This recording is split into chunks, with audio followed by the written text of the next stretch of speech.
Good morning, good afternoon, good day, everyone. Welcome to This Week in Hospitality Marketing, live show number 350. Yes, 350 episodes. We're in our 8th year, and strangely enough, coming to our 9th year. How quickly the time passes, but every week we've been doing this, 39 countries and counting, translate 11 languages, replays on Wednesdays, 11:30 a.m. Eastern, 11:30 a.m. Sydney, Australia time, 11:30 a.m. London, UK time, to make sure that we make it a little more compatible for our international friends to follow and listen to us and watch us on a regular basis. Thank you to all of you for doing that. With that being said, let's jump into today's topic, as we have always been doing for now almost the past year, 3/4 of a year, is 1 hour, one topic. And I thought I'd pick up an interesting topic discussion based on current climate, current thoughts, and prognostications that are always going on at this time of year as we advance past our first quarter, going into our second quarter. And that is, what is the year going to shape like? But given all of the diversity of things that are in our news and in our world today, I came up with the topic of turmoil versus travel, expanding our business adaptability. For those that have been watching and are loyal to the show over the times, you know that we have tackled individually components of adaptability and dynamic response and fluidity of budgets and advertising campaigns, marketing strategies, how to approach the curveballs that the world is providing us. And although we feel ourselves to be very unique in our circumstances, really, in all honesty, if you think through history, there have been persistent things like this. It's whether or not we were aware of them or they directly impacted us that makes a difference in our mind. I think back, we always talk about the heart of the servant in hospitality, what it was like to create an inn back, whoever far back you want to go, medieval times if you like to go back that far. The uncertainty principle. There was not the network of communication that we experience electronically or socially as we do now. As such, it was a lot of people notifying each other physically and in first person. And so because of that, if you opened up an inn or usually a lodging that had a bar or something too, a restaurant, a dining, pretty much whatever walked in the door. And you didn't know whether or not it was your local government people that popped in or whether or not the government was taken over and the new soldiers popped in. A lot of it has an uncertainty principle to it that we look at and say, wow, gosh, we're so stressed out with all the things we're doing today. I'm sure there was other circumstances in history and time where that stress was at a whole different level. And it took an inordinate amount of flexibility to smile and say hi and be kind to people that you had no idea were going to be in your establishment. So too with us today, with the diversity of what's going on politically, with what's going on in the Ukraine, the tragedy that's going on in the Ukraine, the impact on the ripple effect on communities that are connected to us. We are a global community. The European Union, travel within those countries, the displacement of so many people from the Ukraine has created a whole set of diverse changes to their dynamics as to how their hotels and their lodgings absorb some of the demand that this is creating, and also creating definitions of what they're willing to take versus what they can't take to remain in business. Imagine the heartbreak that they have to deal with, that so many people need lodging and accommodations, but owning the lodging accommodations, you have the debt to run them, and you can't just give them away, but you're trying to help as many people as you can. Imagine that moral perspective of how you can do things. That's what a lot of our innkeeper peers in Europe are dealing with, whether it be Airbnb, whether it be hotels, whether it be anything that has the ability to have other people stay. These are decisions that are being made throughout the European community at this point, as well as other communities. Think of all the displacements that happen from all the wars and the things that we don't remember as clearly as we are looking at Ukraine now, with Syria, what happened with them. Back with Libya, there's so many times we look back as to the displacements of individual, the migration. Then you include the fact that from a climate perspective, people are shifting and moving in preparation for what they think is going to be an impact to where they're currently living.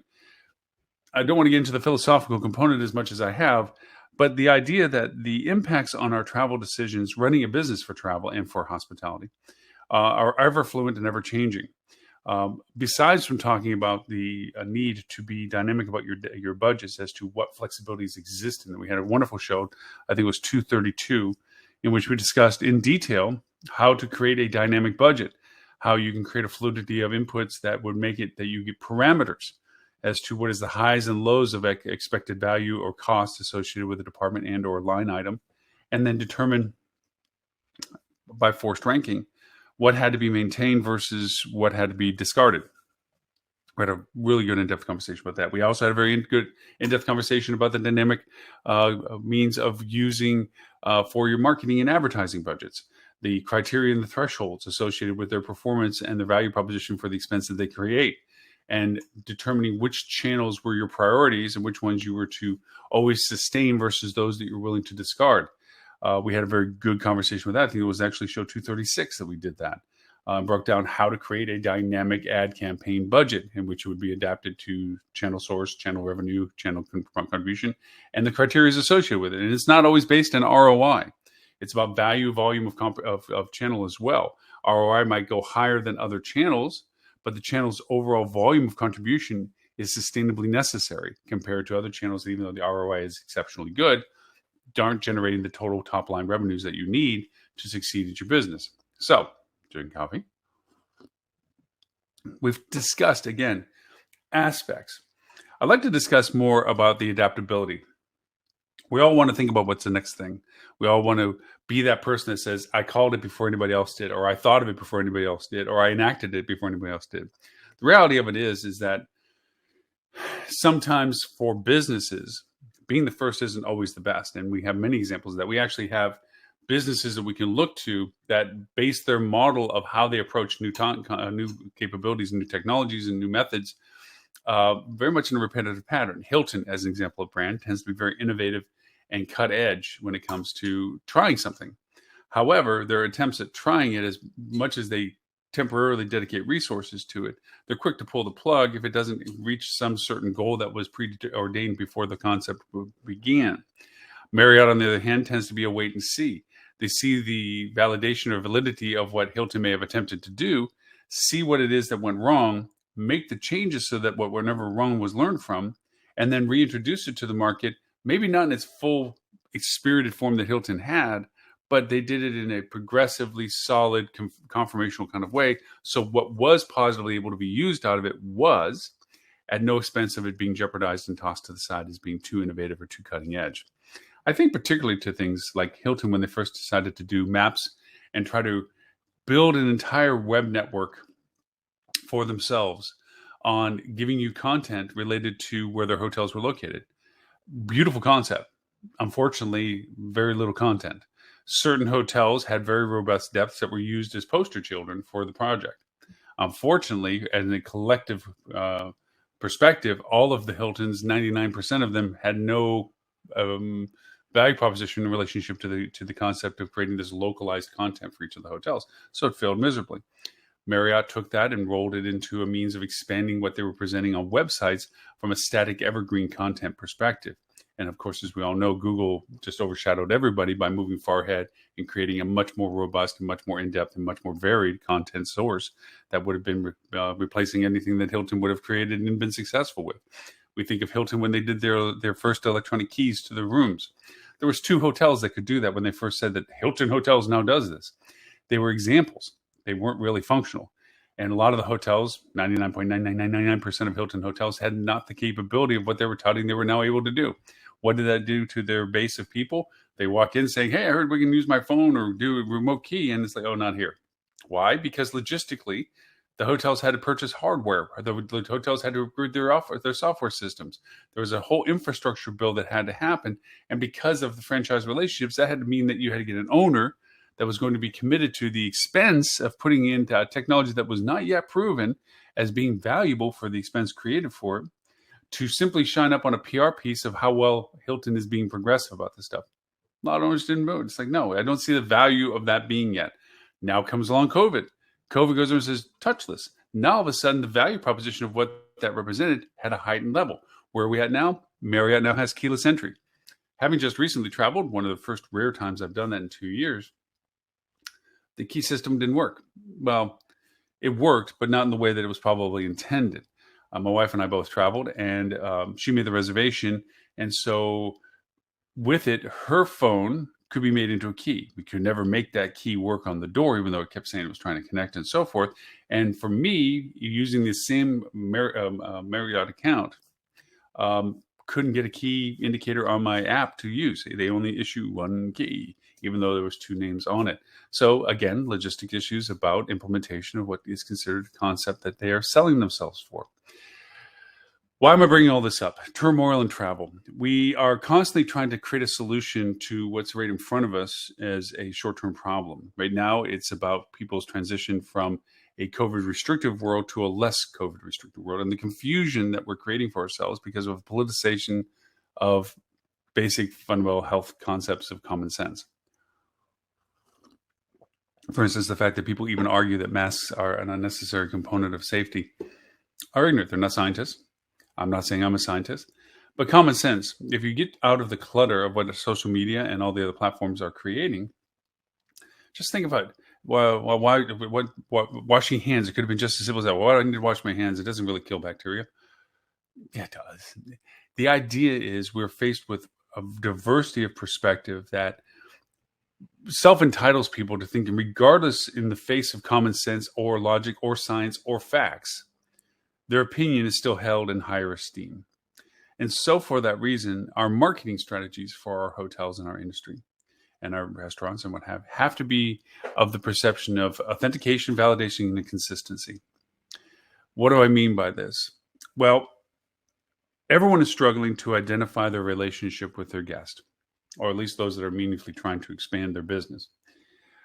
We do know, technology-wise, that privacy and data have now taken a front and center position in most people's minds, whether it's the security of their data because of breaches and hacking and all the things that we see going on in the cyber world, Russia being one of the main culprits, China not being far behind, and a few other places. So keeping our data secure means that we're less willing to surrender that data, even for the well-intended. And so now we are faced with creating a relationship with people. So we've always relied on third parties that have gathered data online of our guests based on their preferences of where they look and how they discovered us and all that data that is usually shared with us. Well, what's happened is that because of our misuse of that data, there are now guidelines and rules associated with how we handle that data, how we're responsible for that data, and our collection of that data. The GDPR rules, the CCPA rules, all of these rules have an aspect as to data usage. I, being of an age, think back to when phone books were a method of advertising, when door-to-door was a method of advertising, when billboards on the side of the road have had a different value to them, when there was a book called The Hotel Guide that literally meant that if you were not in that book, you were not known to exist. People could be driving by, oh, look, there's a hotel there. Huh, didn't know that. The reason why brands became in existence for continuity, consistency, and standards that they could enforce and maintain for everybody that flowed the flag above their building. These are all causation effects to people's requests and demands for what they want.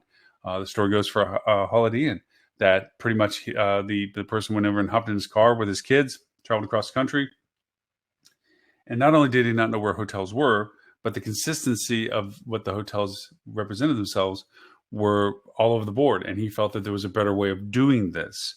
Think about it, that this time was the time that places like McDonald's were thinking the same thing. Like, hey, why can't the burger be the same no matter where you go, as long as you come to us to get that burger that you like?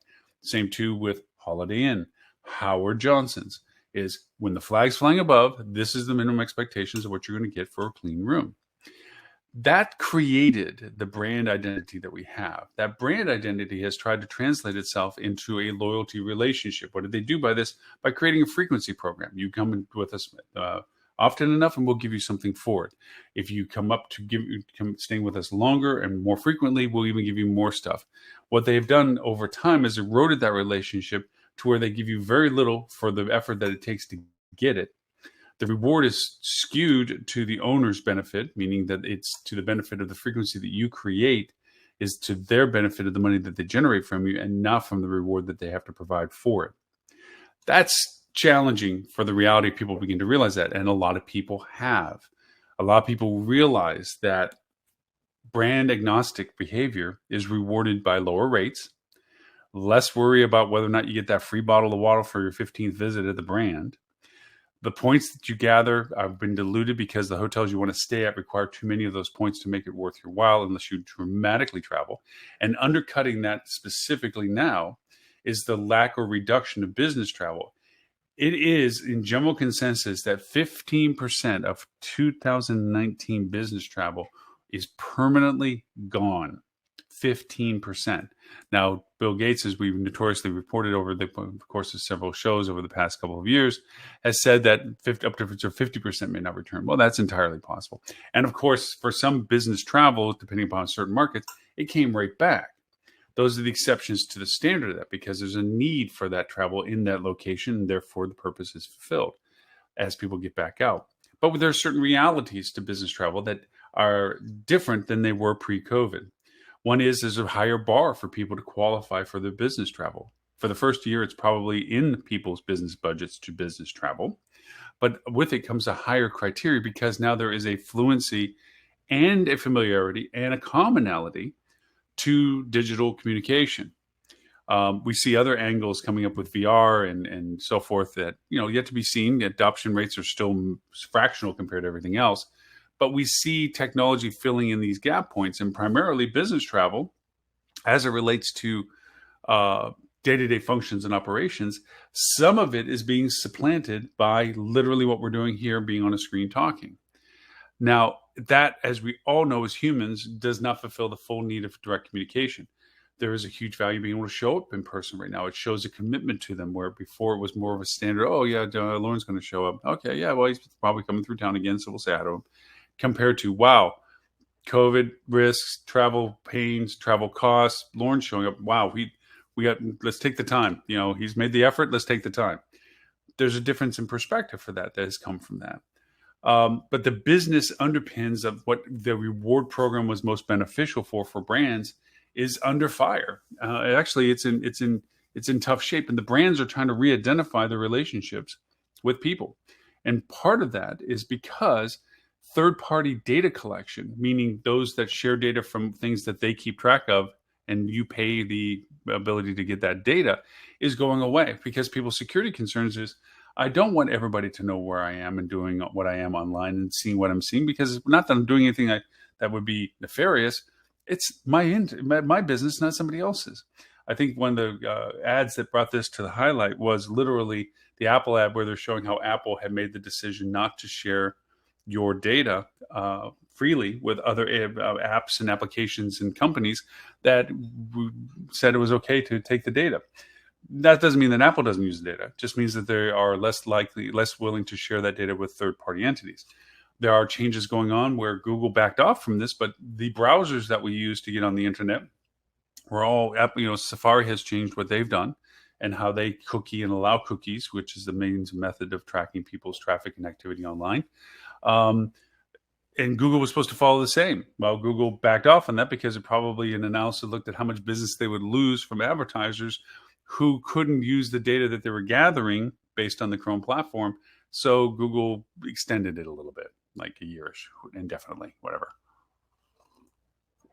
So because of that, we're progressing towards the ability to communicate will be only what's called first-person relationships.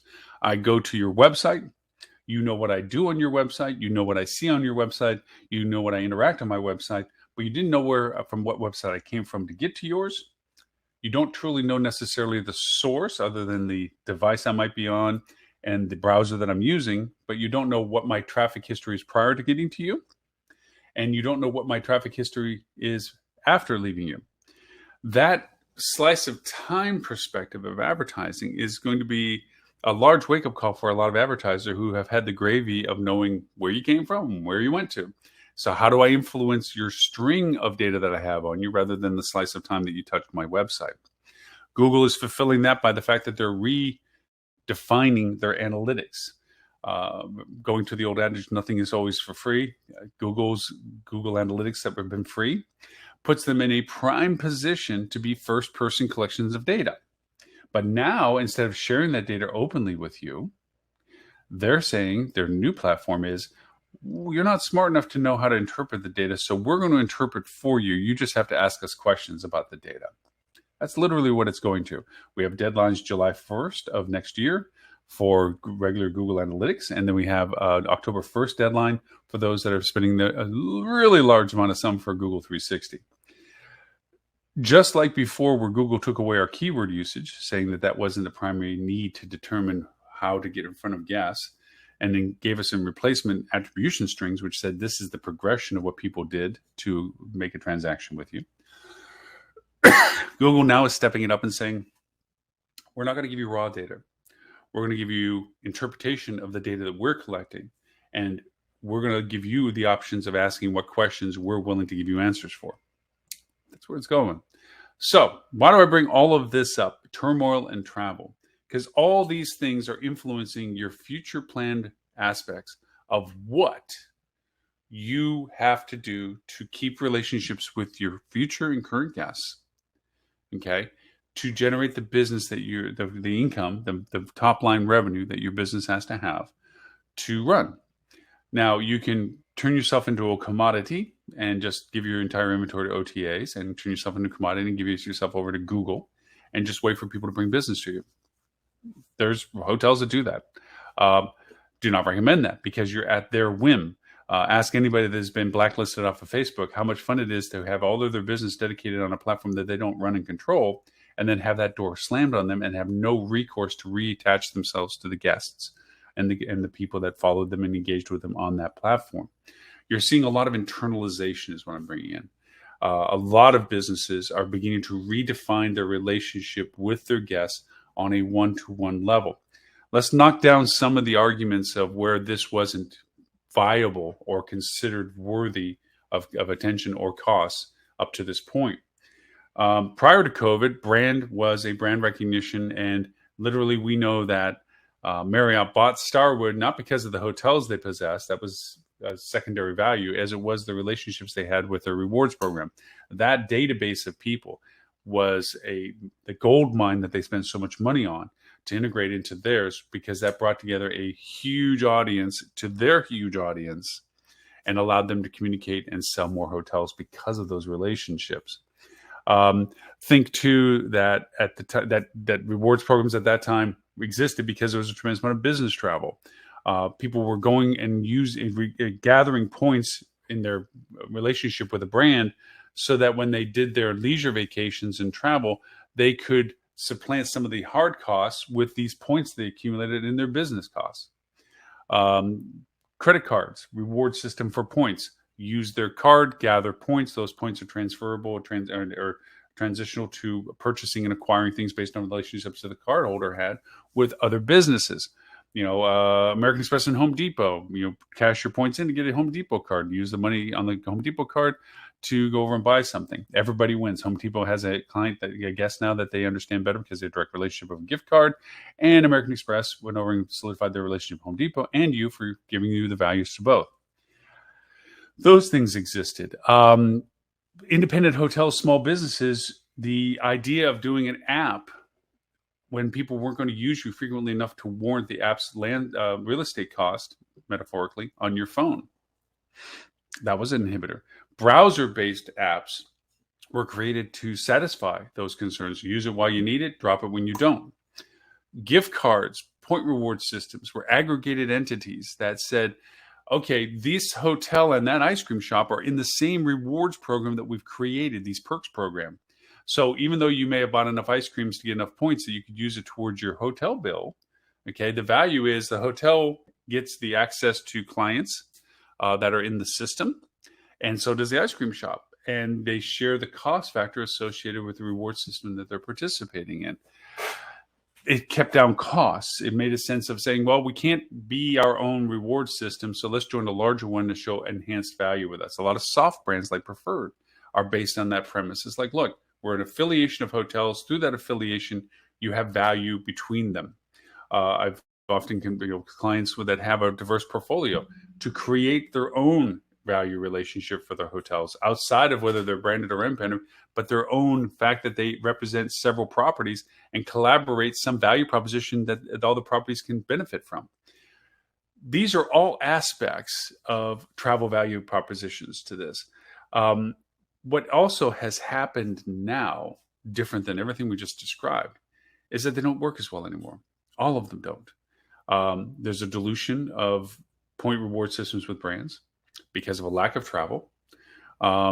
They postponed the usual time decay of your relationship where points get lost for lack of redemption or something because of the pandemic's travel restriction process. Those hurdles have been taken off. They now say you don't use them, you lose them again.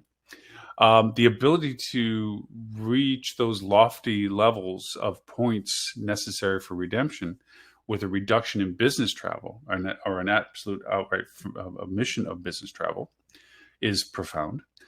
You figure that there is a huge, we have the Great Resignation back in October, November last year. There's a huge shift of who works where.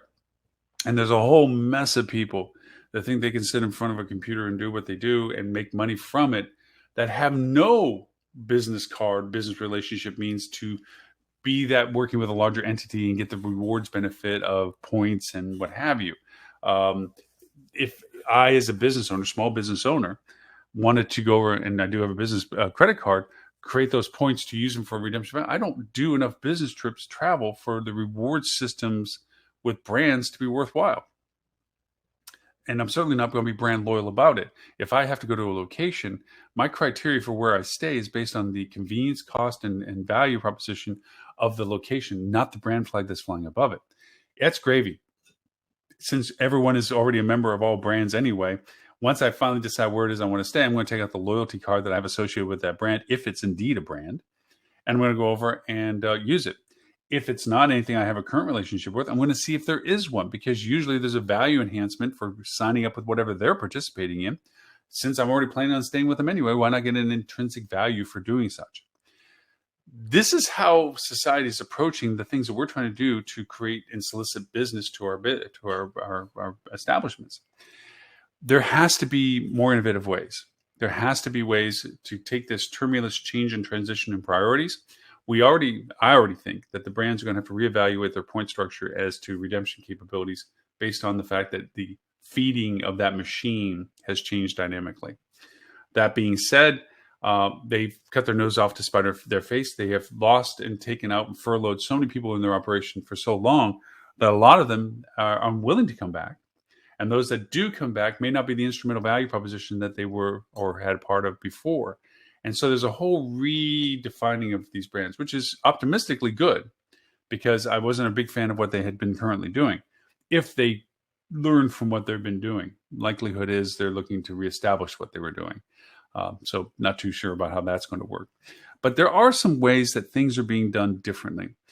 In a broad brush way, high altitude, kind of Tim Peter-esque altitude of view of this, we reveled in our ability to now do what we needed others to do with us. And let me explain that a little bit. Back before the internet had the value proposition that it has now, to travel was to become educated. To get educated, there was certainly certain resources that you could go to. Believe it or not, the library was your strongest one. Finding and looking at books that people have written that had that journey that you're thinking about taking or that you're interested in taking. Gathering information as to how to reach out to the organizations that represented the area that you're interested in going to.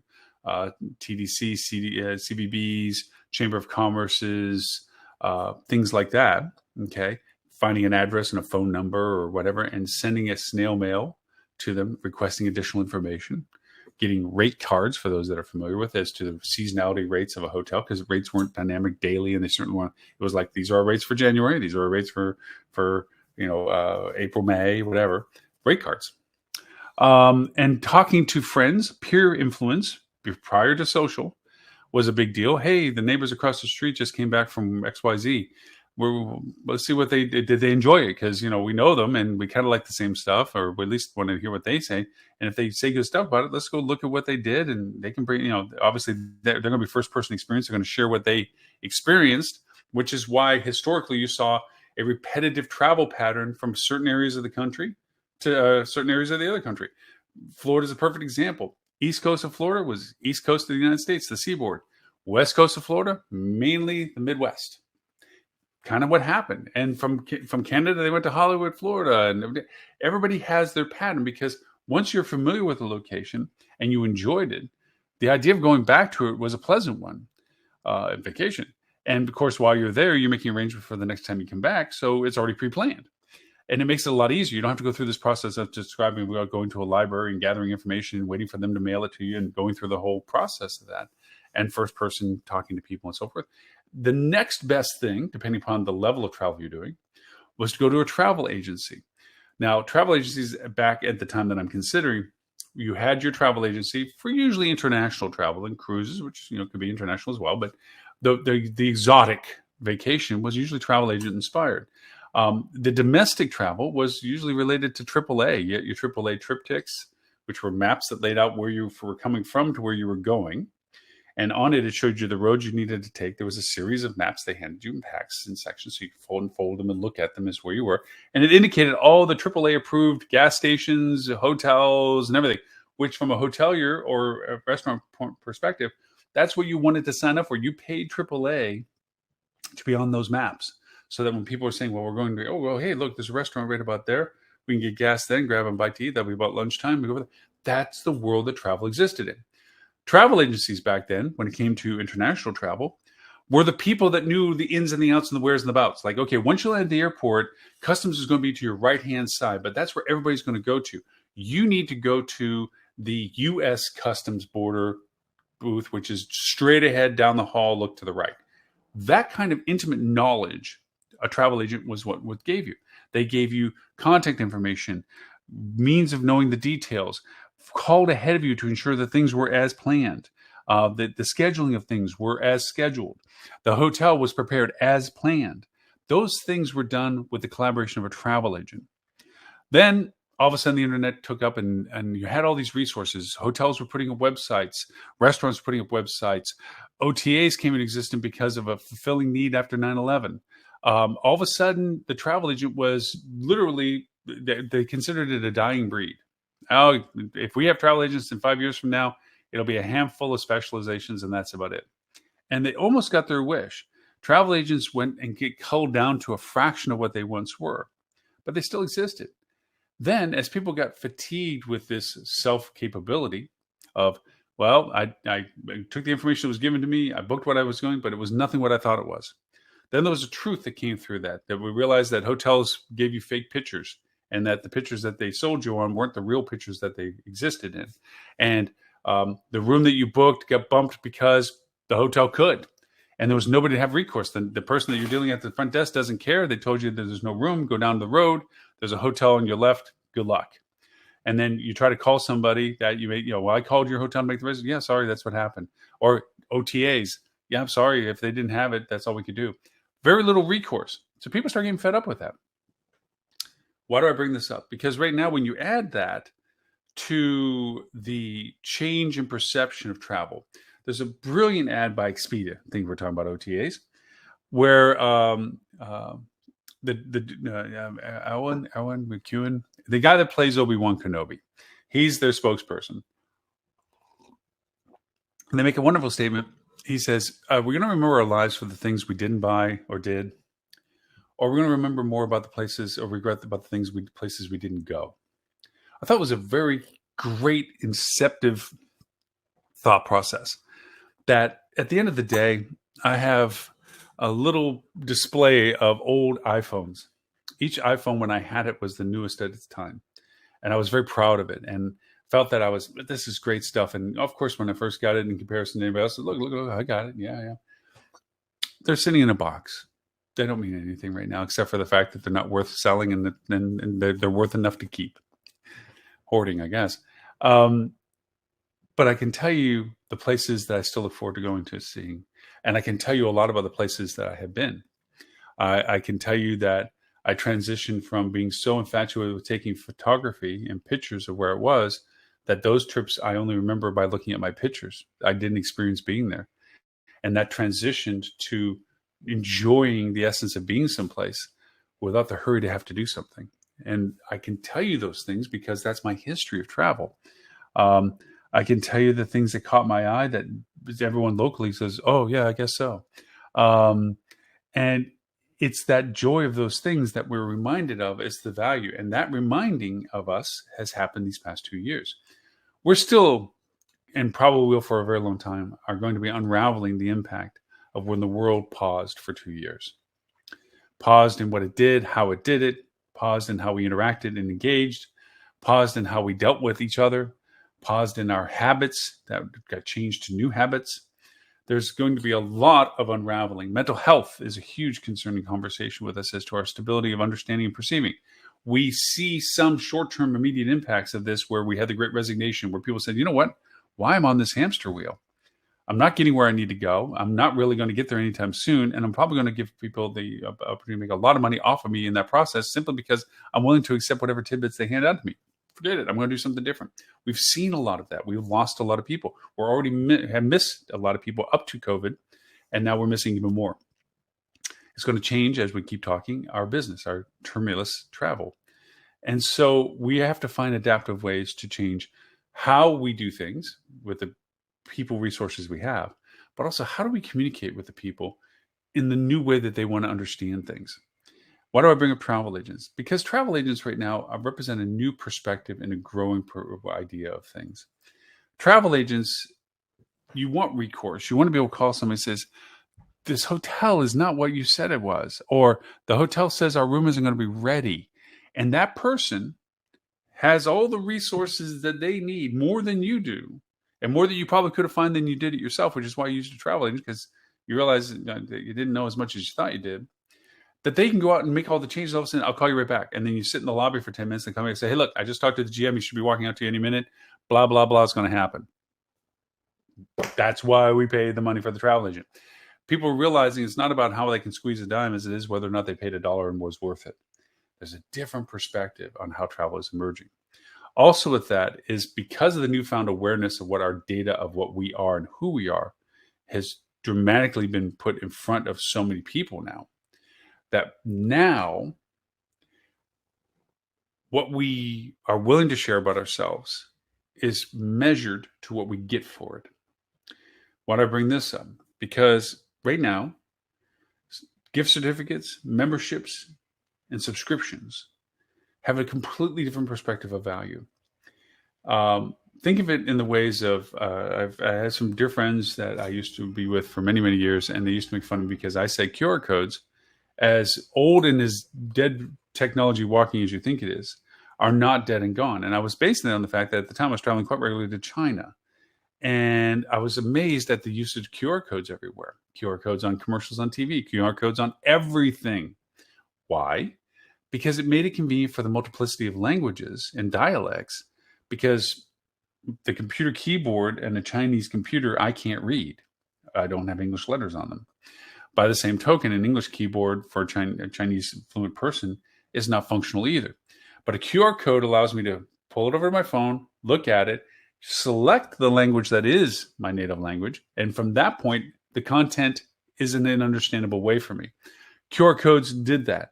A sign I can't read when held up with the QR code now told me what the sign was.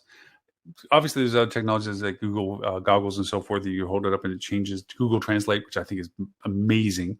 You know, language on a sign, hold the camera up and look through the screen, and it translates the sign into your language. I think is just absolutely amazing.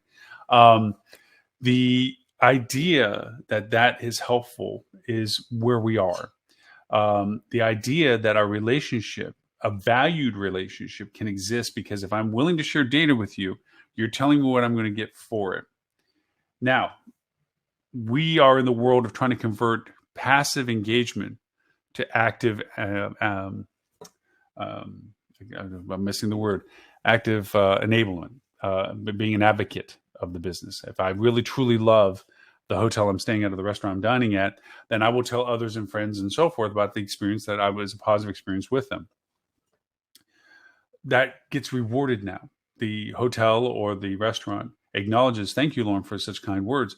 Please, at your next visit, allow us to take $10 off this or $5 off this or a free drink of this. That acknowledgement relationship is the stepping stone to saying, you know what? next time you're back with us, we'd love it if we could offer these things to you. Now, we can create a subscription that says, sign up with us, and we can do this, this, and this for you because you are paying us money, and the money isn't the consequence. The money is the affirmation. It's the red pill, blue pill of the matrix. By the commitment of taking it, you have the willingness to accept it. The money isn't the issue. You can look at it as a revenue source, but it's not, because the value you have to give back has to be well in excess of the money that it costs them. Think of Amazon Prime. People do Prime not because they think they maybe got their money back. It's because they feel genuinely that they got their money's worth. The money that they spent for Amazon Prime, with all the benefits that it had, the free shipping, the shortened time for shipping, the videos, the audios, all this stuff, the books, the things, all value to say, well, for my $120, which is a lot more than it first started out as, I got all this cool stuff. I'm good.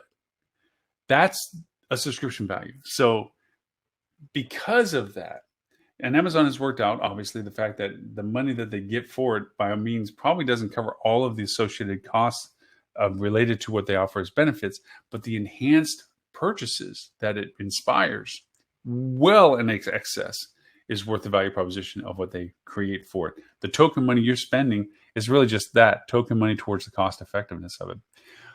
Hotels, restaurants have this ability to begin to redefine the relationship with guests in a subscription level. TripAdvisor tried it abysmally bad, tremendously bad. They basically pissed off both sides of the equation. They pissed off the industry by offering up things and demanding things from the industry, hotels and so forth, that was no intrinsic value to the hotel that was participating, willingly or unwillingly. And then on reverse of it, they couldn't guarantee a real value proposition to the people paying the money to subscribe to them in comparison to what they got for it. So they basically burned both ends of the bridge when it came to their program. Subscription relationship programs have a high value in the new transitional way we're looking at things. And it's not because you have 1,000 hotels that you can offer a subscription. A subscription can be related to an individual property if the value proposition is constructed in a way that provides value to the person that's going to pay for it, and the potential of its value that they can assimilate with others that they can contribute and associate with. So think of a subscription that I pay to come to the resort. Through that, I get discount this, freebie that, priority this, whatever. But then if you allow me to share that beyond me, family, friends, that I can't make it, but they can, you're saying, well, that's a dilution. I mean, you paid for you to do it. Why should I let everybody that you want to designate do it? Because it's business. Because from a top line perspective, I couldn't go, but I still found it valid to pay for my subscription with you, knowing that I could send a friend in my stead to get the full benefits that I got. That also solicits the fact that the friend might say, well, this is really worth, this is so cool. Listen, it was just convenience. I was able to go and you weren't. This is worth it for me to buy it now because I see the value in it. So you're expanding your audience. That can happen down at an individual hotel level. It doesn't have to be, I have multiple units to do this. And it doesn't have to be always a give away the farm. It can be a value proposition that is based on merit as well. You can say, this is what you get. But if you do this or spend this or stay this long or do these things, that value enhancement improves to this level. And you're giving that incentive relationship. We've talked about it on the show many times before about how we created memberships, loyalty programs in which we gave them the second highest benefit initially, and then we kind of turned it upside down so they kept people's incentives to maintain it because they enjoyed the benefits and the perks of having that high of a status. You immediately given to them, they want to maintain it so they don't lose it.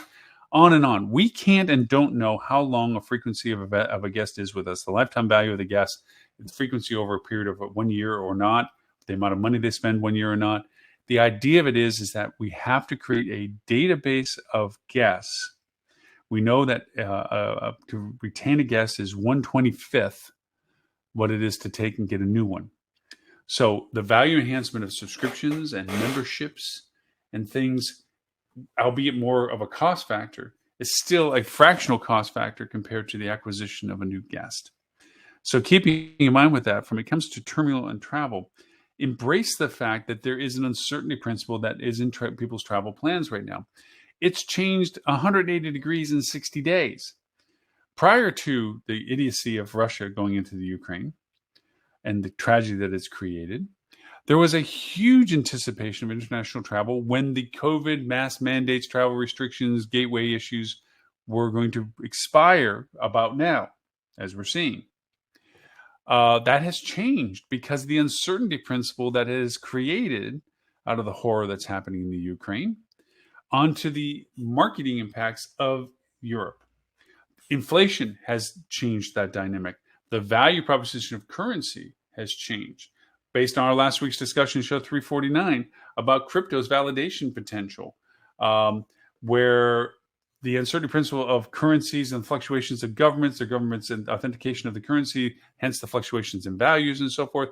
Crypto addresses some of that. Is it really truly there now, or is it still yet to come? So there's issues about those kind of things, concerns, turmoil is about it. You have change in domestic travel. Gas prices are a huge component now of people's travel plan. And because of limited resources or finances or monies, the amount of gas to travel either will dictate the distance that they travel or the duration of their travel. Either way, that's a negative potential impact for those that were on the fringe of their travel interests and a boon for those that are in closer proximity to their travel interests. Because if they travel less distance, they have more funds to dedicate to the other costs associated with travel, like accommodations and activities and events and food. So where you are in that spectrum means that you have to translate your drive market domestic travel, okay, to a range that is prime green, moderate yellow, dangerously edged. People may still travel the 300 to 500 miles to get to you, but those dedicated travels will have an influx on their length of stay and their durability of expense. So those means that means that those marketing efforts in those farther fringe ranges of the drive travel might have to require a greater incentive on room rate than those people that are less distanced from you, 150 miles or less, where they can take advantage of staying with you without having to be reduced in rate because they don't have to spend as much to get to you in comparison to those that are traveling farther. Also take into consideration the airlines saying that they're going to scale back their lift programs, their amount of mechanical planes in the air flights between destinations because of an inability to actually service them. I find it interesting that they're saying this. It makes them sound like they're a victim of their own circumstance. It's not. There is no empathy or sympathy, I should say, for the airlines. They've gloated for their entire existence on their ability to control supply and demand. They can determine how much of the product is represented in destination, just as much as they can generate the usage of that amount of supply that they create for that. So I have no sympathy for them when it comes to we have to scale back our flight plans because that's a monetization model of fewer means more expensive. If I have less carrier going between point A and point B, I can charge more for every seat that does it because more people, the higher number of people are still trying to get there than I'm providing supply for. So I'm not shedding a tear when it comes to their perspective on that, but it does have an impact on your travel plans when it comes to marketing and budget because your airlift, your inbound traffic to your destination or to your market is going to be influenced by those people from the logistics we just mentioned. If they have to spend that much more, which they will be, on flights, they have that much less to spend towards the other things associated with their travel. The only blanket that ever never worked to per se was business travel. Business travel absorbed the cost because of the larger ability to sustain the cost as an organization. Well, as we discussed earlier, the threshold of travel has increased, as well as the scrutiny of what's spent to do it. Their turn also is for business travel with the cost of travel as it is, makes it even harder for the ability for people to get that business travel, which adds an additional burden to a lot of the aspects. Right now, we're in a bit of a honeymoon period. Let's be clear about current events. As conferences are happening right now, the novelty of getting back in front of people and engaging with people in one-on-one conversations supersedes the financial impact of doing so. It's oh my gosh, thank God we're back to this. Let's get doing this. I'll show up at the Restaurant Revival Conference in Spokane, whatever, just to get in front of people again, to be around people again. So there is an artificial insurgence bubble right now of conferences, conference attendance, the ability to get people in front and be in person.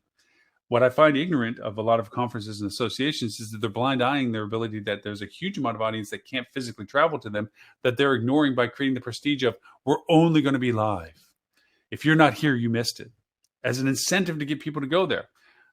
Callously blind to the idea that a lot of people financially still can't make that decision, but would find it very valuable to participate in the conference you've created and potentially generate revenue for you in their participation at the scale that they can. So the idea that, oh my goodness, if you're not there, we're not going to, there's no recordings of this, we're not reselling this, it's not a hybrid of this, it's not a remote of this, is not being, it's being tone deaf to the reality of what's needed for conferences right now. But right now, we have this insurgent where it's validating these people going, well, see, look, we got record attendance. Everyone's back here. We don't need to put this stuff on screens anymore. They're going to show up or not show up at all. Great. Live the dream now, because in a near future, that's not going to be the case. Because you have a tug of war on which side is first. The chicken or the egg is the sponsors and the booths and the vendors going to drive the audience, or is the audience going to drive the vendors? Because both statements are true. Vendors don't want to commit the very large financial dedication of opening up a booth at a conference. They have to pay to be there. They have to pay for everything about it, exorbitant prices to be there. In most cases, most conferences, this is their monetization model, is that they charge the yang-yangs out of vendors to be there. And then the attendance is just a gravy dollar. So the vendors are trying to assess, well, if we dedicate these resources, what are we going to get from this? Is it worth this kind of money to be there? And the first question that usually comes from that is, well, how many people are going to show up? Who's going to show up? And if the audience is on the other side of that dialogue, the opposite side of the coin, going, well, if I spend to be there, are the vendors that I'm interested in dialoguing with, or the product representation that they might have, is it going to be worth the cost from our side to attend this? So both sides are right, and both sides are waiting for the other one to blink. When it ends up happening is one of them has to make a commitment that, and then creates the snowball that the other commits for as well.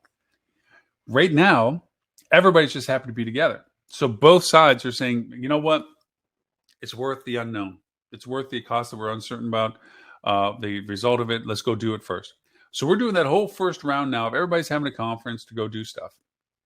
And people are showing up as, oh, it's so great to be back, and this and this. And so, and they're, going back to a booth that they probably would have ignored before just because they can, listening to a pitch that they don't care about, but now they do because they can.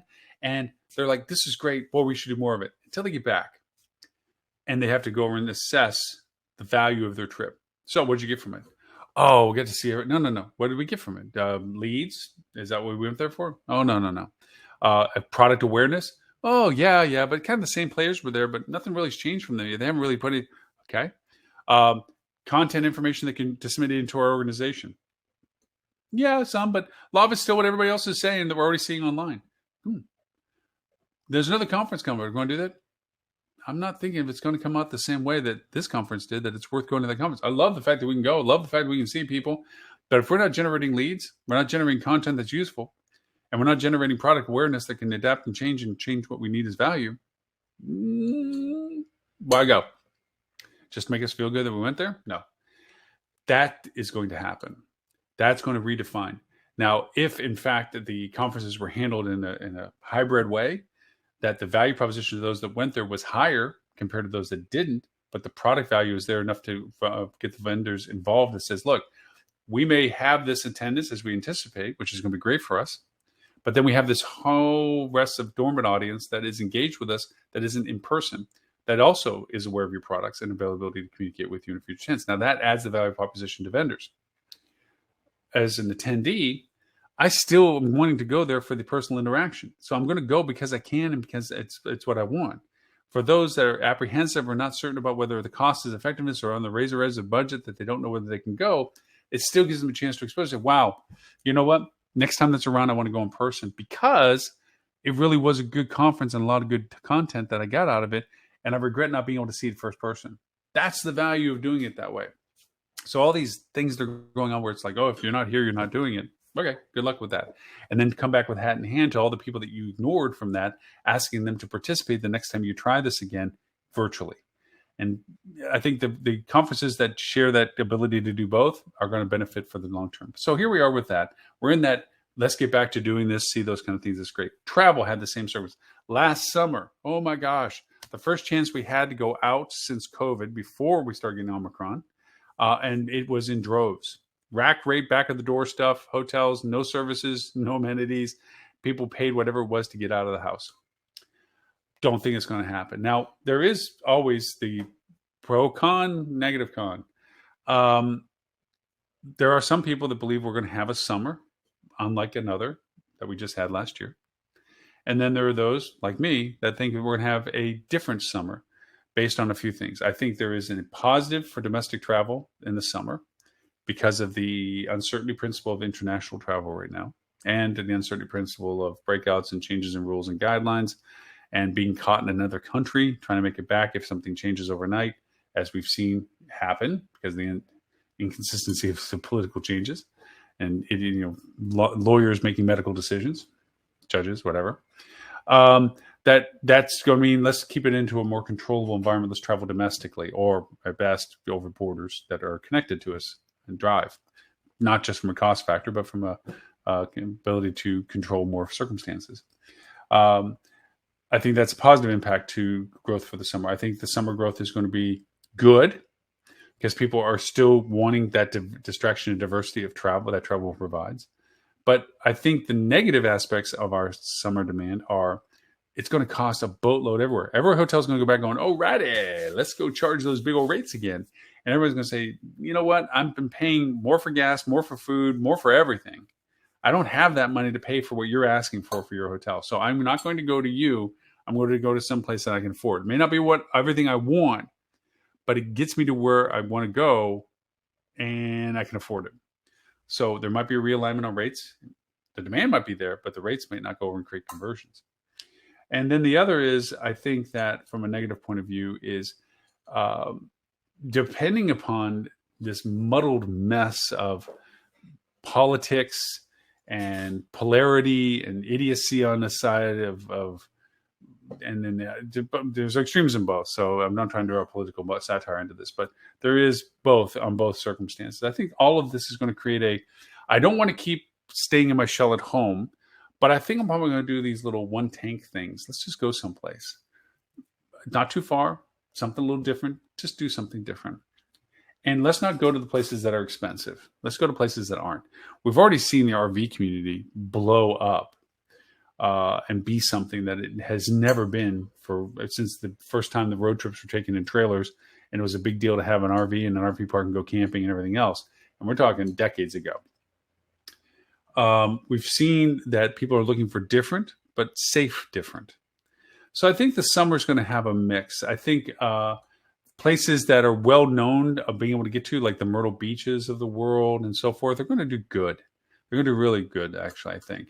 They're going to have the people to show up. There's going to be a consistent demand. It's easy to get to from a variety of feeder markets. And it's going to be a great distraction diversion. It will be expensive for those that go there, but it's more affordable compared to some of the larger options that they're not going to exercise on. I think those are the things that are going to happen with summer. I think this is a huge opportunity based on the demand potential of the summer to really create personalized engagement with your guests.